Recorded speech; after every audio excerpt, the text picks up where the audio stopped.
The movie opens with a girl named Jody arriving at a convenience store with her boyfriend Kevin. Without warning, the two pull out guns, point them at the cashier and start shouting, demanding all the money from the register. The employee obeys and Kevin grabs the cash before running outside. Jody then notices a safe behind the counter and orders the employee to open it. Surprisingly, the employee remains calm and tells her she won't like what's inside. He mocks her for ending up as a robber, and as Jody angrily begins counting down, a gunshot suddenly rings out. The scene then shifts to a forest, where a woman named Samantha walks in fear and panic. Spotting a small hut in the distance, she sprints toward it hoping to find help. Inside, the hut is empty except for a dusty old radio, a bed and a bag with a little food. When Samantha sees a man with an axe approaching, she quickly hides under the bed. The man enters, retrieves the bag of food and leaves, allowing her to sigh in relief. But as soon as she runs out of the hut, she bumps straight into him and falls, injuring her leg. The man named Tom surprisingly turns out to be gentle, offering to help her. He brings her back inside and carefully bandages the wound. Samantha apologizes for taking the food, explaining she hasn't eaten since yesterday. She tells Tom that her car broke down the night before and her husband went to a nearby gas station but never returned. She asks if Tom has a phone, but he only has a broken radio. Tom reveals his car also broke down and he has been stuck there for 3 days. Hearing this, Samantha panics, desperate to find her husband, but Tom warns that nighttime temperatures can drop to -5 degrees Celsius. They walk to Samantha's car, where Tom discovers it is completely out of gas. When asked about his own car, Tom explains he had a minor accident and the vehicle is now wrecked. They leave a note for Samantha's husband and take blankets from the car back to the hut. That evening, Tom gives Samantha spring water he collected earlier, although he is confused because the spring seemed to disappear moments after he returned. He wonders why her husband left her alone in the car, and Samantha explains it is because she is pregnant. Hearing this, Tom gives her the bed and promises to find a way to get them both out of the forest.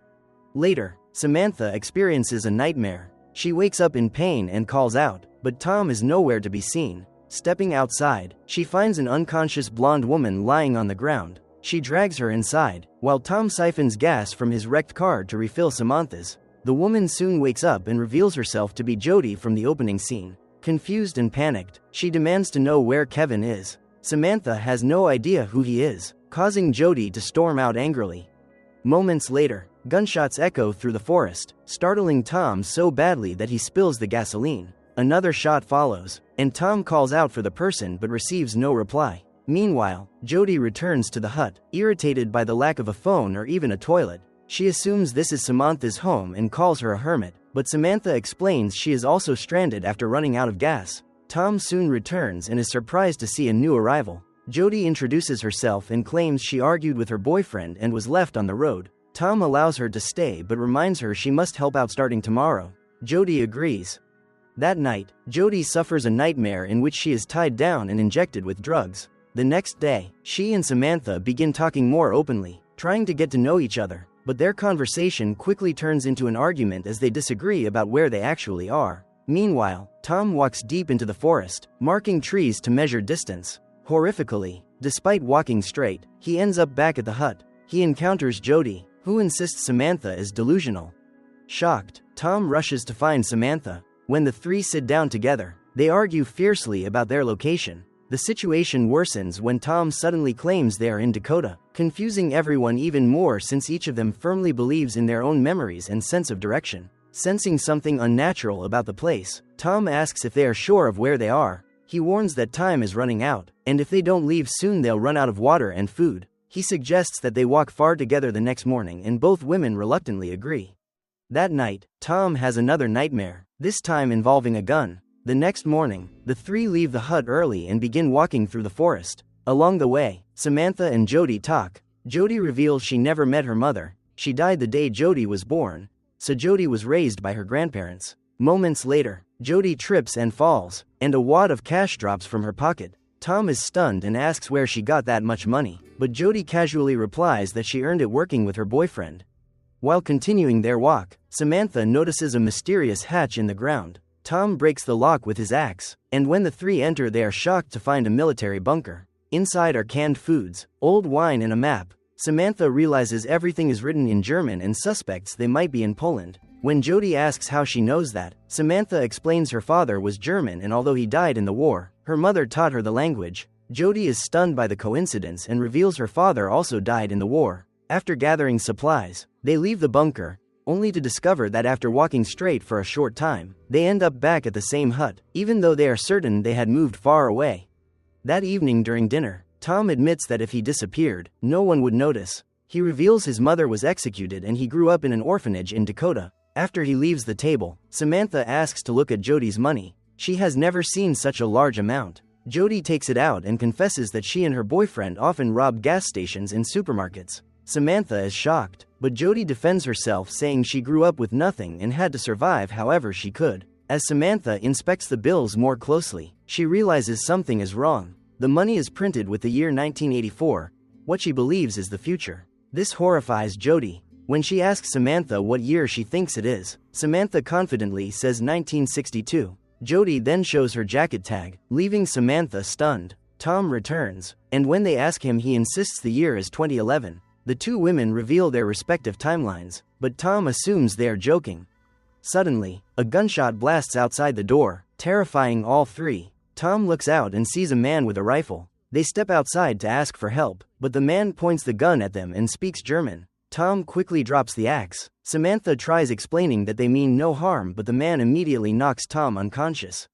The next morning, Tom wakes up with his hands and feet tied. He sees Samantha and Jody bound to chairs while the German stranger is nowhere in sight. Judging from the old wine, antique radio and military bunker, they speculate they may have traveled back to World War II. Samantha asks Tom if time travel existed in 2011 and whether he brought them there, but Tom denies it, explaining that 2011 isn't that advanced either. Soon, the German man returns, unties Tom, and violently drags him into the forest. He speaks no English and begins beating Tom, who eventually breaks free and runs, only to be captured again and tied to a tree. The man then returns to the hut and angrily interrogates the women about where they come from. His attention suddenly locks onto the necklace around Jody's neck. He shouts, demanding to know where she got it. Samantha translates, explaining it is a keepsake from Jody's mother. The man refuses to believe her and raises his gun. At that moment, Samantha reveals she has an identical necklace. The man pulls out his own, also identical. Inside is a photo of a woman, whom Samantha horrifyingly recognizes as her mother. The man escorts the two women back to Tom. Samantha asks Tom if he also has a matching necklace, but he does not. Meanwhile, Tom, who had already freed himself, joins the conversation as the three try to make sense of the increasingly bizarre situation. Back at the hut, the German soldier lies unconscious and tied up. The three are shaken. Samantha is stunned as she realizes the woman in the soldier's locket is her mother. Jody insists the woman is actually her grandmother. Samantha then reveals her father's name is Hans. When they check the German soldier's papers, the name matches. Samantha asks Jody for her birth date, and the answer is identical to Samantha's due date. She then asks if Jody's father is named Adam and whether her paternal grandparents raised her. When Jody confirms both, the room falls silent. The horrifying truth becomes clear. Samantha is Jody's mother. Overwhelmed with pain, Samantha runs from the hut in tears. Tom then quietly tells Jody that she is also his mother. Jody snaps, thinking he's insane. She isn't even pregnant, and Tom doesn't have the matching necklace. But Tom insists he once had one. He just didn't bring it. He explains that his mother was a criminal who robbed a gas station, killed a cashier and murdered his father before being captured and executed. Hearing this, Jody is devastated and runs into the forest. The two women reunite in the woods. Samantha realizes she will die giving birth. She asks about Adam, and Jody explains he dies in the war, leaving the baby with her paternal grandparents, who later abused her. She shows Samantha the scars, which shatter her further. Later, Samantha approaches Hans and tells him everything. She prepares to untie him, while Tom warns that Hans is dangerous. But Samantha insists she is his daughter and begs him to trust her. Hans agrees, but the moment he is freed, he grabs his gun and flees the hut.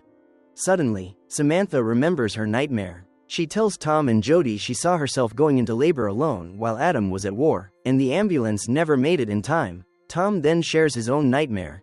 He shot the priest who abused him and then took his own life. Jody recalls hers, where she was executed for killing Kevin. They realize each of them has dreamed of their own death, but Tom insists those events haven't happened yet, meaning they can still change their fate. They realize the chain of tragedies begins with Hans's death and their priority is to stop it.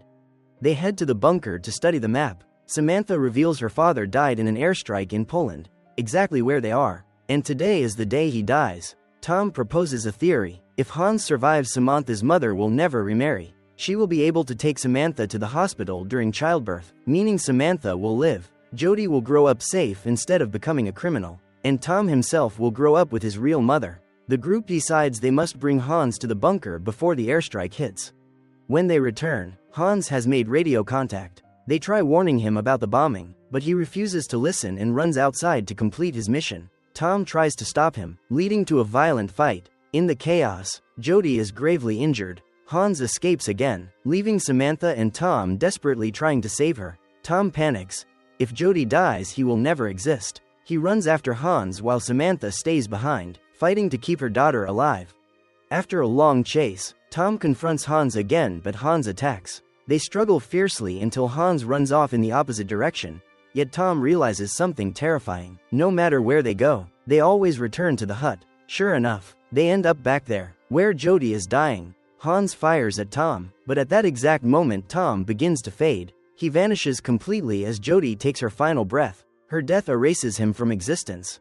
Samantha, devastated, blames her father for everything. But there is no time. Planes roar overhead as bombs begin to fall. She begs Hans to save himself for the sake of future generations. This time Hans finally believes. They sprint toward the bunker, but a bomb explodes nearby, knocking Samantha unconscious. Hans carries her into the bunker and seals the door. While bombs rain down, Samantha's image flickers, and she disappears completely. Outside, Jody's body also vanishes from the ground. Hans stares at the photo of his wife inside the locket. A massive bomb strikes, obliterating the hut. Then time begins to rewind, undoing every event. The scene shifts to 1985. Jody enters the convenience store, just like in the opening scene, but now she is elegant and mature, no longer the reckless girl she once was. After paying, she steps outside and sees Kevin, now with another girlfriend. The couple enters the store and pulls out guns, recreating the same robbery. The employee hands over the cash. The woman demands the safe be opened. The scene freezes right before the gunshot. We cut to Jody living in a luxurious mansion. A newspaper headline announces that Hans has passed away. Jody approaches her elderly mother, Samantha. The two walk along the beach together to scatter Hans's ashes. The film ends on a bittersweet note, revealing that Tom may no longer exist in this timeline. He was the son of Jody and her criminal boyfriend, but fate has now taken a completely different path.